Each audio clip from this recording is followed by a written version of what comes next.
Hello, welcome to Spend Less Time Diagnosing and More Time Developing. I'm Eric McClenney, a software engineer at Google on developer infrastructure. And I'm Sharat Shroff. I'm a product manager working on developer infrastructure.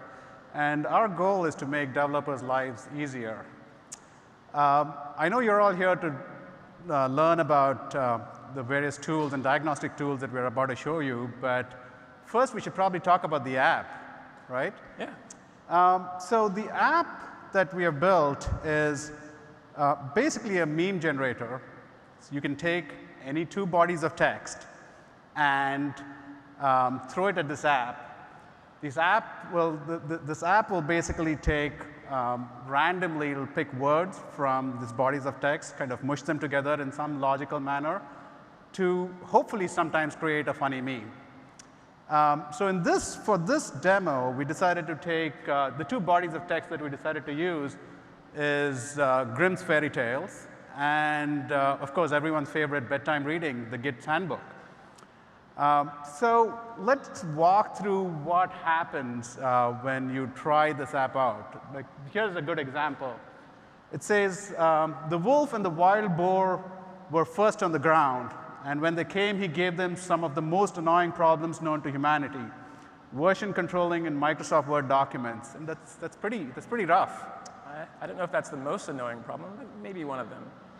So you want to just walk them through on how it works? What we're doing is we're taking fragments from each of the source sentences. And you can see we kind of have a little fancy font for the Grimm's Fairy Tales. And we have kind of a nice monospace font for the Git handbook. And for each of the source fragments, we've highlighted them in the source sentence. And then we've kind of chained them together, as you see here. Yeah, and you know, sometimes you can see it's taken about 8 sentences to make this. We've taken words randomly across 8 different sentences, assembled all of this. This is all happening in a state machine that's running on App Engine. And I've seen this app sometimes take 12, 13 sentences, sometimes as few as 3 sentences. You can start sometimes in Git's handbook and go to Grimm's, and sometimes you can start from Grimm's to Git's and Grimm's and so on, any combination. You know, let's skip this another example and tell you how the app itself is built. It's a very straightforward, very simple app. Your two bodies of text that I was talking about exist in GCS in 2 different stores. We have a runtime. It's basically a Java app which has a state machine, and of course the green box indicates the client. You know, why don't we just show them the app? That's a good idea. Here's the app running. As you can see, I have another sentence here. He went to the fireplace to make a comment on it. GitHub notices that and collapses the outdated diff. It's a may, I guess. Is that funny? I don't know. There's another feature we haven't talked about, which is our voting feature. So we can click one of these buttons down here, and it will record our response and then generate another sentence. I don't know. I think it's a little funny, so we'll click that one. And did you click on it? I did. It's loading here. Wow. That's taking a really long time. You don't expect us to ship this app, do you? Well, it's a demo app, so we're probably never going to ship it. But I mean, if we were to ship this, I think we'd want to investigate this little performance problem here. Yeah. So what do you think we're going to use? Well, a good option to use for these kinds of things is logs. Logs are they're very flexible. We can record any information that we want. In the case of App Engine, they tell us how long our requests take. We could start there. Use trace, maybe? We also have a trace product. And it's convenient because I happen to have worked on this product. Of course. It's designed to show us latency information for our apps and kind of give us a view into the service RPCs that our apps call. So while you're pulling up the app, why don't I just, could you just go back to the slides? I can just talk about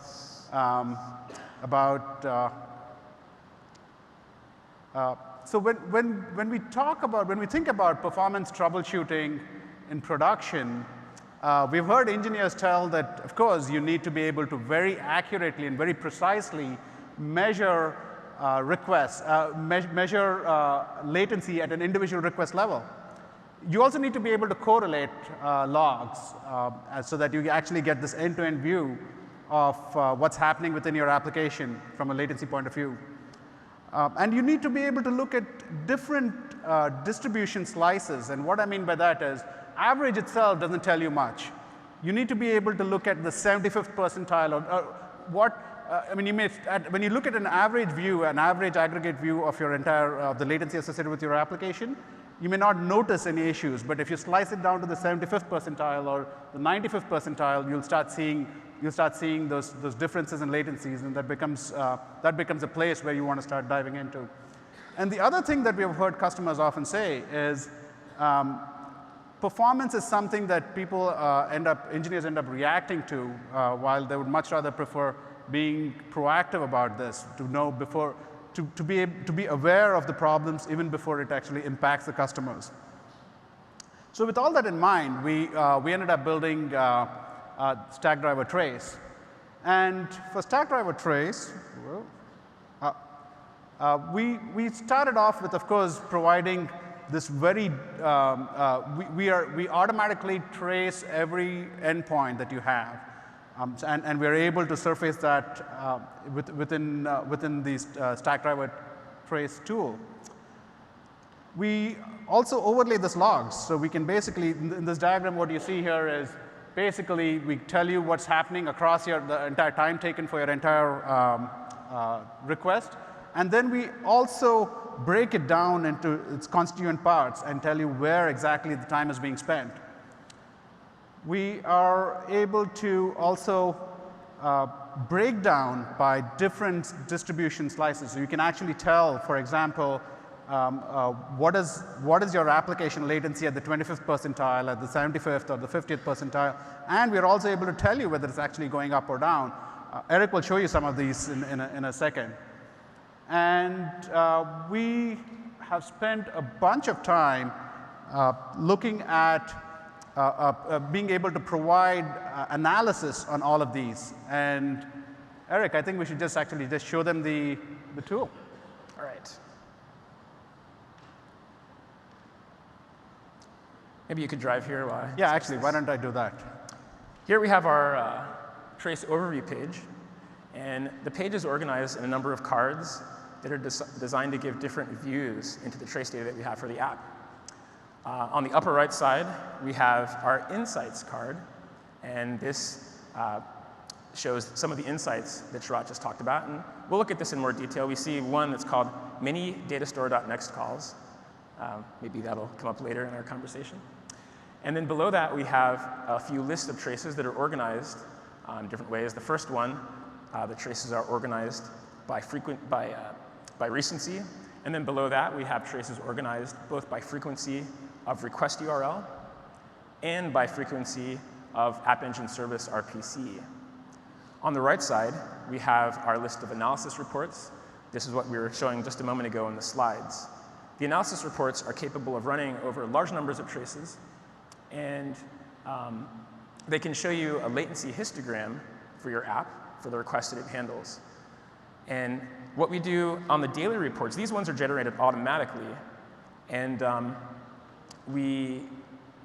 if we have enough data, we can show 2 reports.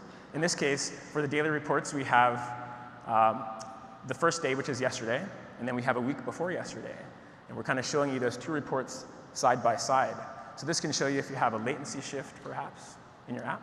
It's probably also worth noting that these reports, this comparison between reports, need not be just done on a time basis. You can do it on a version-to-version basis.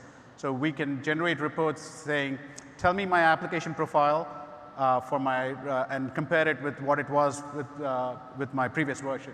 That's right. And for the daily reports, the ones that are automatically generated, we choose from requests that were sent to the most frequent URIs. That's another place that we use that information. All right. Well, when we tried to generate our sentence, that took a little longer than we thought it should. So now we're going to look at a trace detail for the sentence. Okay. So we can see here we've got some long-running requests here for sentence. That one took almost 19 seconds. We're going to look at the trace detail page for this. Should I click on that? Yes, you should. Okay. That Should we start using trace on our? Maybe we should use trace to diagnose. Use our own trace. feature on our service? Is that what you're saying?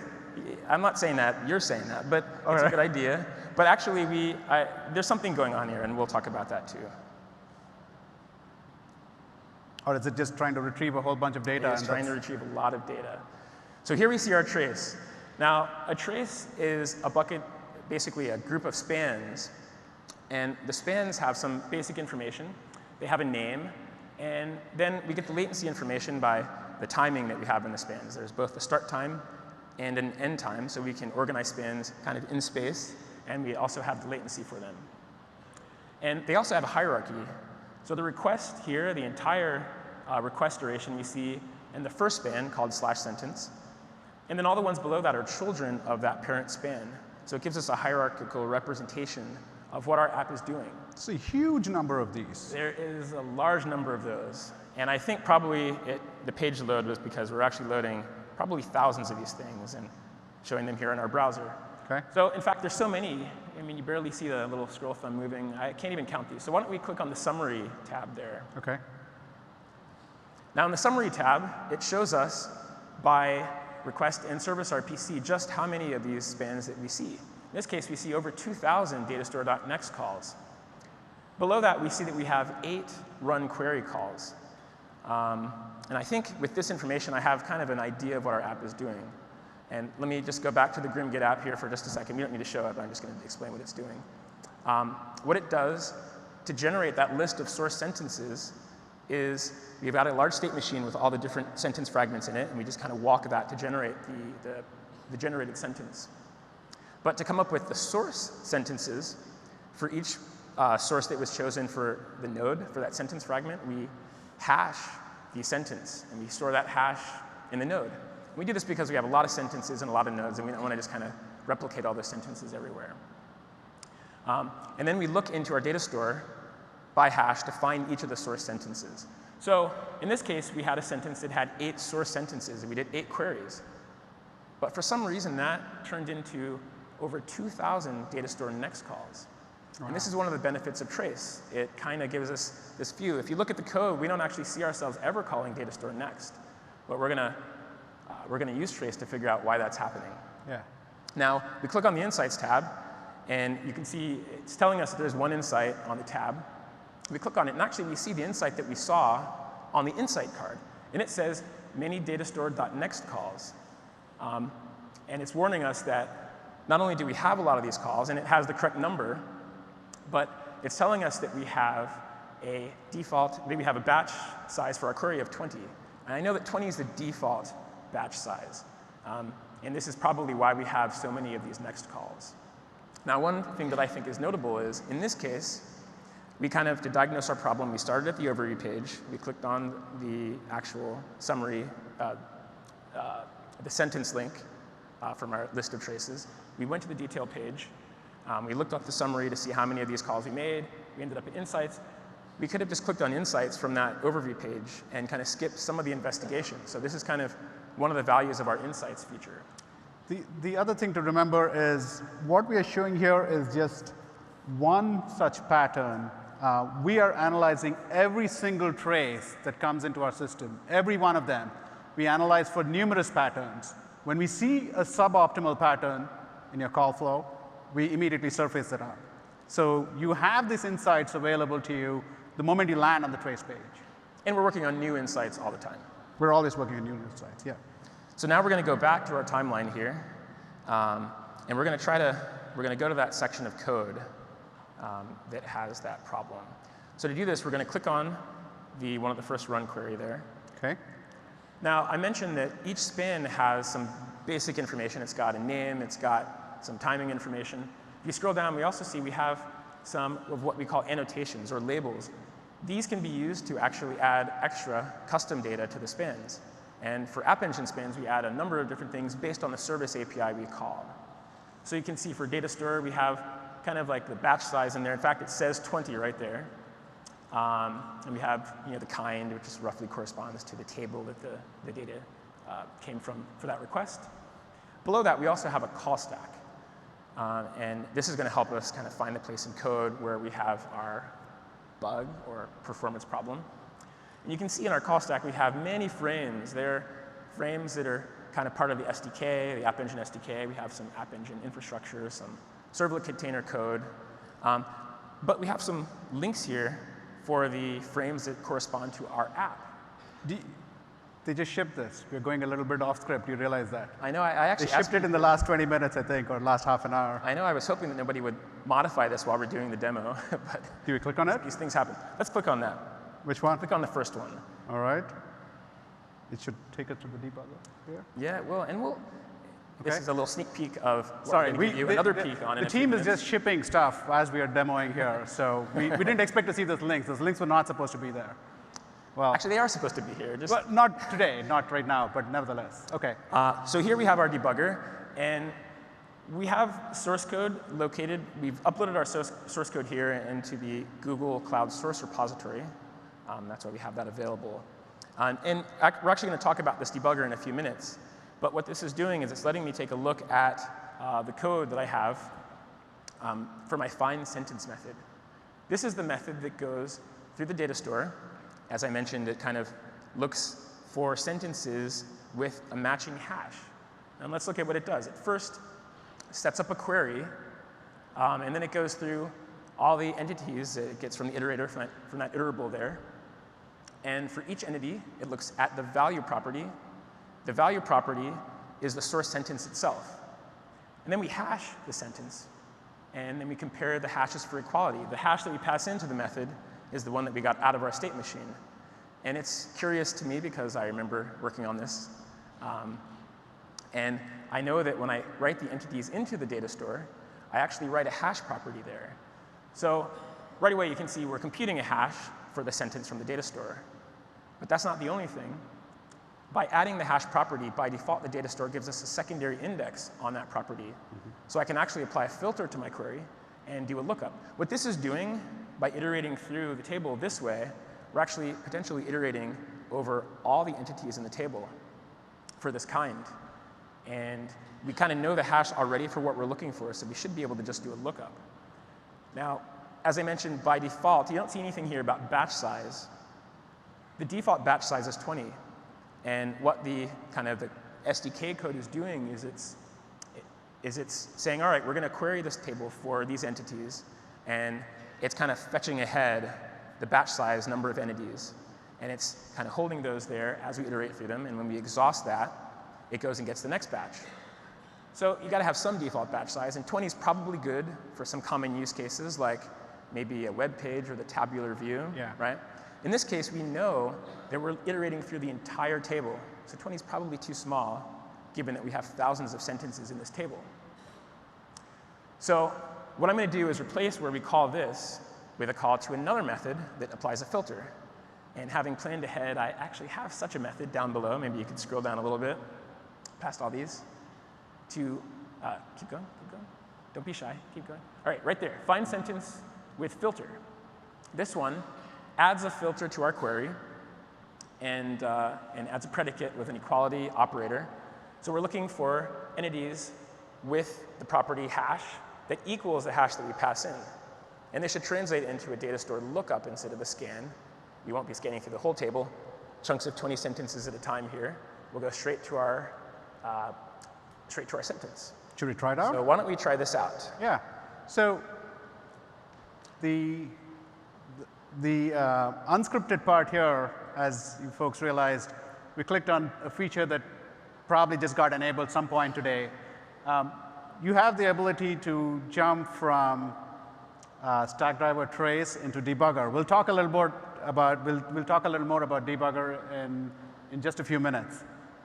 In the meantime, Okay, so I'm building and deploying this thing, and I'm going to just go and change it back to the slides so you can. Yeah, so why don't we go back to the slides, and I can talk a little bit. Where's the clicker? There it is. So the thing to remember about Trace is it's always on. It's ready. It's available out of the box for all App Engine applications. We do all the joining and aggregation in the back end. All the reports that you see, we generate a lot of them automatically. And you can, if you want to generate more and you want to generate your own custom reports for a specific endpoint or over a specific time period, specific version, you can do all of that. We are checking for regression all the time in the sense that we are checking for latency regressions or performance regressions across from one version to another or over time, and we surface that up. We surface that to you as well. And the recurring theme, you'll see this in the remaining tools. There's minuscule overhead. There's very little overhead for your application. Think in terms of single-digit milliseconds or lesser in the order of microseconds that we do when we do sample your request and take a trace for it. Oh, the clicker isn't working. I'll just quickly go through how trace works at a very high level. There is what we have here in that box is yeah, right there. Well, this is basically the app that we're talking about. It sits on top of the App Engine platform. And what Trace does is it hooks into the request handling there so that every time you may do a URL fetch or an RPC, we're able to do the start and stop. And we send that out to logs, send it from where it gets shipped to our Trace service, gets shipped back to a backend store. We had do some map reduce, and Eric and his team does some magic there, and we have this analysis and reports that we just talked about. We also have a Trace API that you can use to extend it so that if you have your own internal workflows, as an example, that you want to trace, and you want to overlay it on the trace data, and you want to leverage all the goodness that we talked about, you can use it by using the API and an SDK that we have out there. We also have the ability to use the same APIs to to show trace data into your own tools. So are we ready to go try this out? Yeah, we are, I think. All right, let's do it.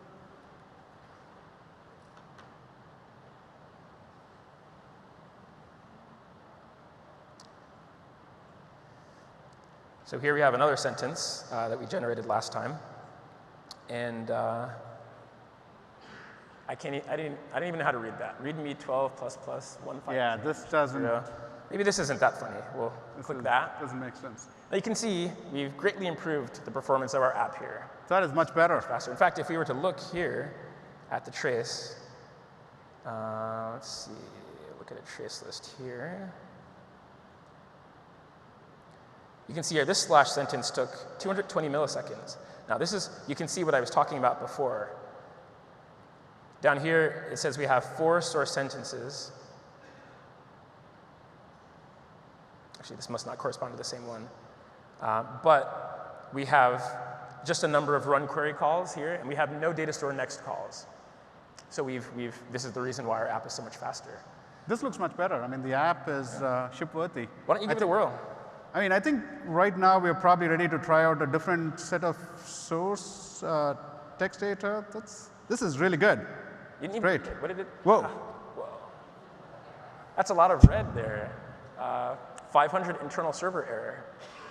If I had to channel my inner Yoda to you, oh no. Introduced a bug you have. I mean, this looks like a pretty bad bug. Maybe not as bad as the joke, but no, I'm just kidding. That was a good joke. That was good. Your Yoda, with a little more work, your Yoda's going to be just top flight. So what are we going to do? We're going to, well, like I said before, logs is kind of the theme that we have here. Logs are a great tool. They're very flexible. We can probably find the place in code where this is happening. And we can look and see if there's anything in there, maybe an exception or something. That's like going through, I don't know, like, tons and tons of logs. Probably a lot of logs. Stackdriver error reporting? Yes, that's why we're here. We'll talk about error reporting. All right, so let's talk about error reporting. So as Eric was just describing, I mean, we could certainly go look at logs. You've got errors scattered everywhere, all over logs, and it's really difficult to get this overall view. It's also difficult to evaluate the impact of just looking at errors within the logs. So great, if you do find an error in a log, what do? Do you basically stop everything and start trying to fix it? Or, I mean, what is the best way to gauge when you encounter errors in the log? It's always been a difficult thing. Discovering new issues takes a long time. Very often you get to know about issues only after your customers have already seen it and start complaining. And it's difficult to validate often whether the fixes that you made in the version that you're about to ship out is actually solve the error or not.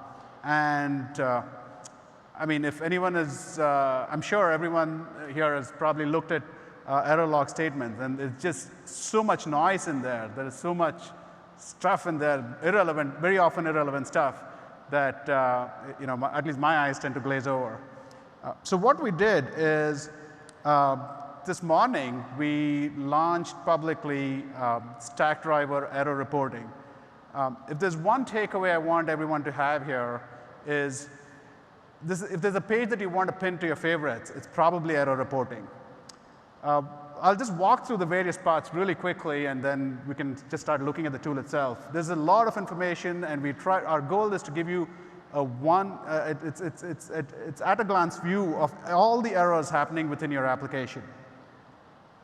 We go about taking all the errors that encounter across all the instances, across logs across all instances, and we group them intelligently so that you don't have to worry about how often it's occurring. We allow you to slice it by different time periods. You can slice it by different versions. We have an easy way to show that a new error has occurred, an intuitive way to immediately spot when a new error has occurred. We try to tell you, when available, the customer impact, how many customers are being impacted. You can sign up for notifications, and you can link it to your own bug tracking system. So all of this goes, there is tremendous amount of information here, but I think why don't we just actually see it in action? Oh, actually, before we do that, let me just see this in action first. So this is, again, a very high-level view of how error reporting works. We ingest a ton of logs. There's a big black box, or blue box in this case, which does a bunch of processing and grouping, and we basically output of that is this intelligent grouping that we'll see in action in a few minutes. That, of course, goes to a service which allows us to do a bunch of things, and as well as surface this to our UI using an API, and that API, just like in Trays, is available for you to ingest into your own third-party tools. And of course, we have a notifier that sends you notifications when there's a new error. Should we look at the tool? Yeah, let's do that.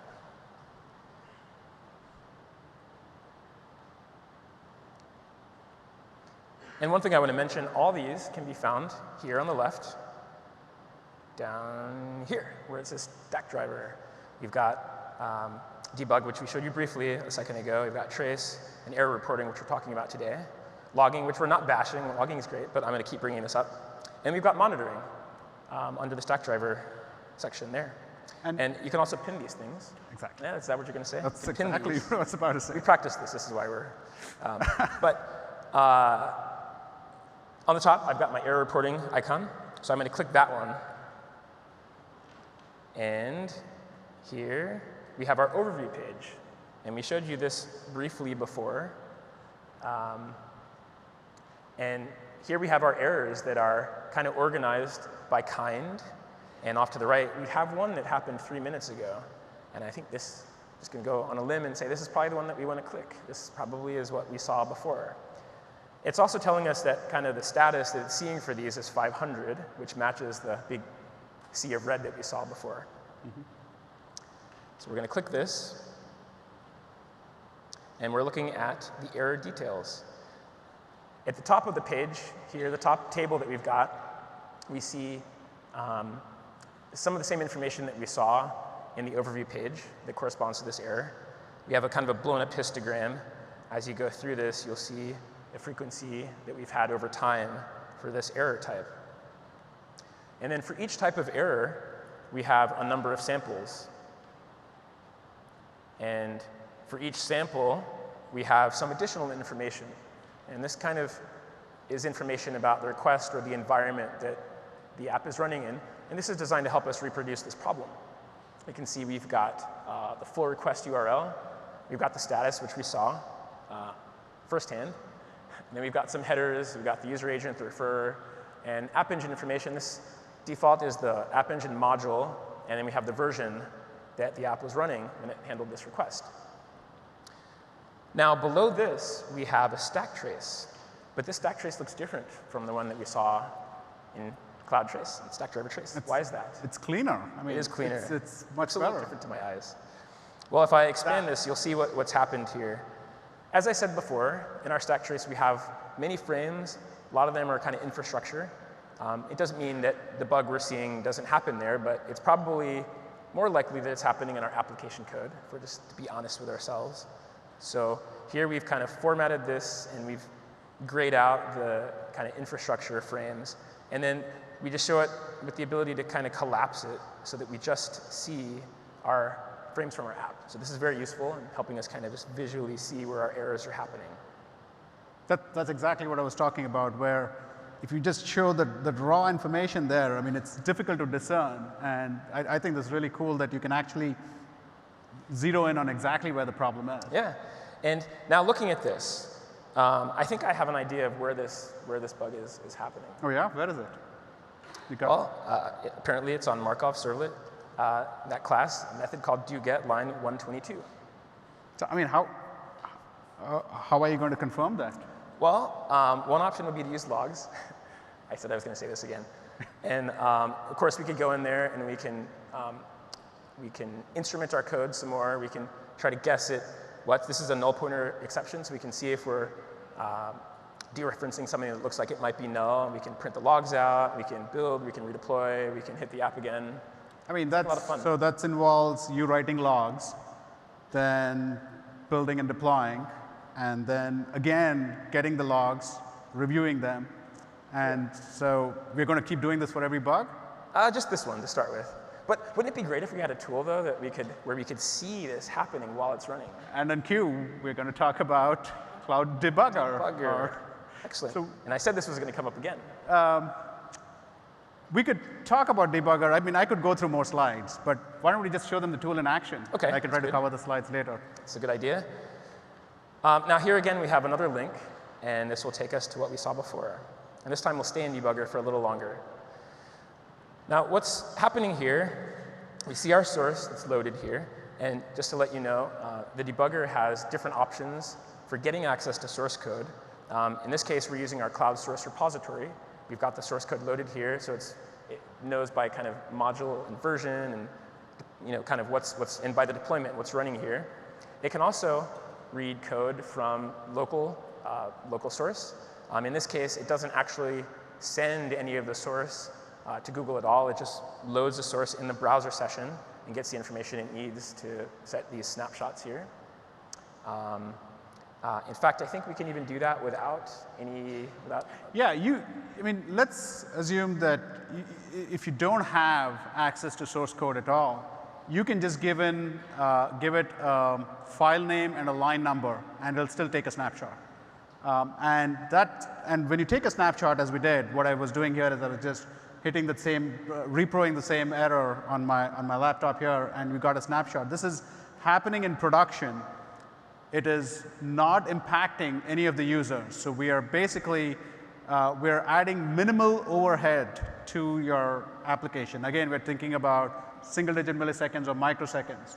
It doesn't even matter whether your application is running on one instance or 100,000 instances. We will still be able to capture a snapshot and capture the entire application state, no matter which instance it hits, and then bring it back. Yeah, and that's important. When we think about debuggers, we often think about setting a breakpoint and then halting execution of the code and maybe playing around with the machine state, setting registers, backing up the code pointer, running it again. And that's great in some situations, when we have a dedicated machine where we can reproduce these problems.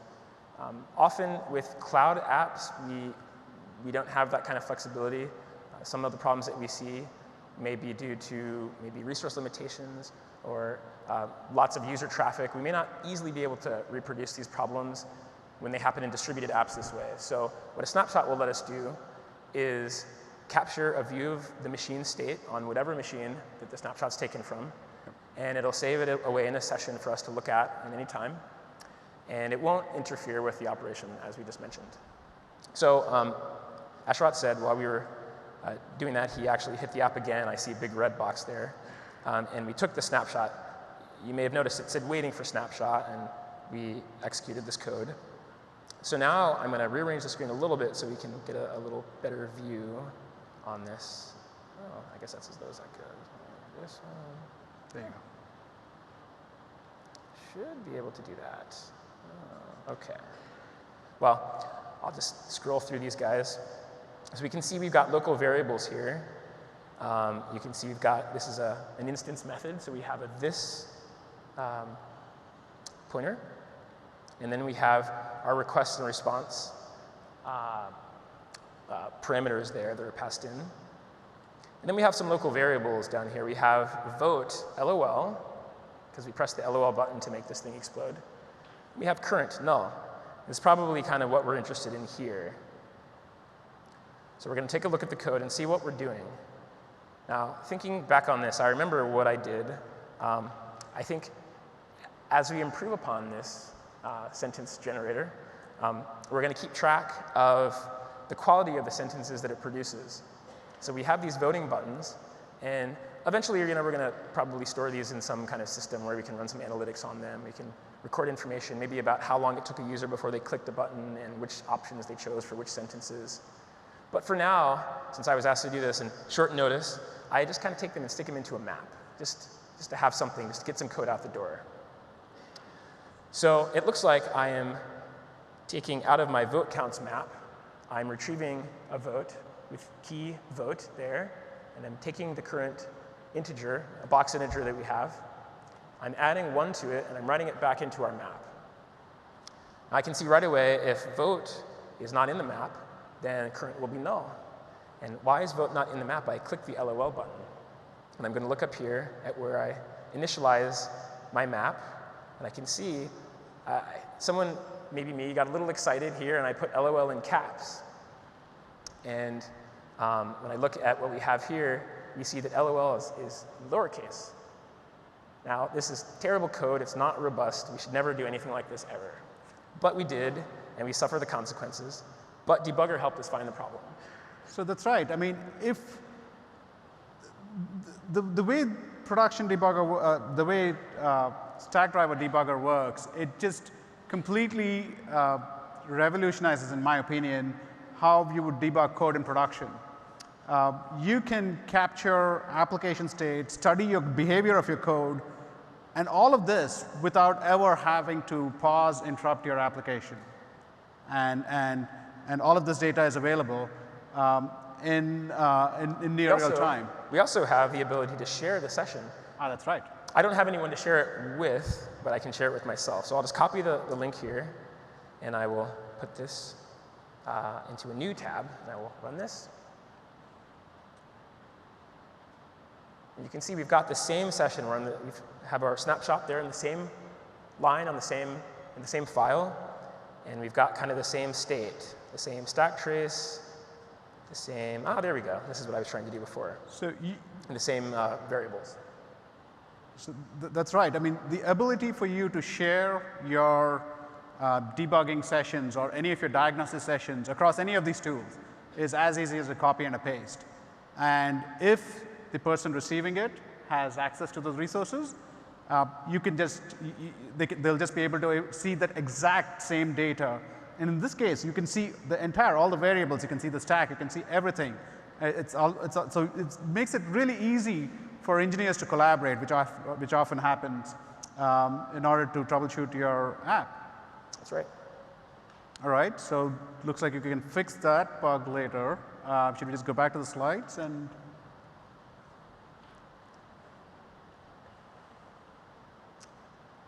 So I actually went through all of these. I think we went through all of these. So I think the slides are a little bit redundant. And I think I'll just go to, this is again redundant. I think the only thing I'll call out here is we have many source code options. I think Eric talked about it. We've got a local and cloud repo, and you can upload your code. And when you do upload your code, that code is stored by GCP, and it's available for that entire debugging session. So when you do a share, you close your browser, come back later, and somebody else, or you share it with somebody else, that code is available for you. You can do it with no source at all. Just give a file name and a line number, and that's it. Again, it's like a 5-mile view of how debugger works. We've got a debugger service, we've got debugger agents, and we've got an agent controller. When you set up a snapshot, your debugger service coordinates with the debugger agent, takes a snapshot, sends it back, and you see what, and you basically see what we just demoed. So just to summarize, when you're diagnosing your application, hopefully it's pretty clear for everyone that if you're dealing with performance issues, Trays should be one of those first destinations to understand what is happening within your application and to be able to slice and dice the trace data so that you can actually find the root cause and find the bottlenecks. Error reporting, as I've emphasized, pin it. If you got an application running in GCP, go ahead and pin the error reporting page, and that's something that is going to be tremendously useful. Our customers whom we've already released it to on a private beta have come back with phenomenal feedback, telling us how incredibly valuable it is. And debug, I think this is one of those things where it's one of the best tools that I've used personally in terms of stepping through the behavior of your code and understanding what is happening within your application without really interrupting your normal operations. As I've already talked about before, all of this stuff works natively in a distributed environment. We can scale very comfortably. We can scale from one instance, your application is running in one instance, to many of our customers run their application in hundreds of thousands of instances. And so we can capture all this data seamlessly. Another aspect of scale to think about is, say, take Trace for example. We have about a billion traces, approximately a billion traces coming into our system every day. And every one of those traces is analyzed to look for different call patterns, suboptimal call patterns, and we surface that. This is tightly integrated into developer workflows, and of course our team, as you saw it, is actually shipping features as we talk here. So you can see, you'll start seeing links show up between logs to traces and debugger. There's already a bunch of integration that has happened where you can access all this data or these tools directly from your dashboards, whether it's your App Engine dashboard or whether it's your Stackdriver dashboard.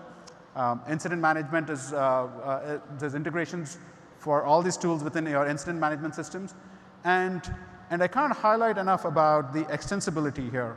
All these tools are publicly available via APIs as well. And so that lets you incorporate it within your own system so that you can, let's say if you wanted to add your own custom spans, where you wanted to measure your own custom workflows and you want to still leverage all the trace analytics that we have, then you can do that. And of course, the best part of it is it's all free. We're not charging anything for this. It's just available out of the box. But you know, Sharad, it's not just about the cost, it's about the value. You got it. Thanks. Thank you very much, folks.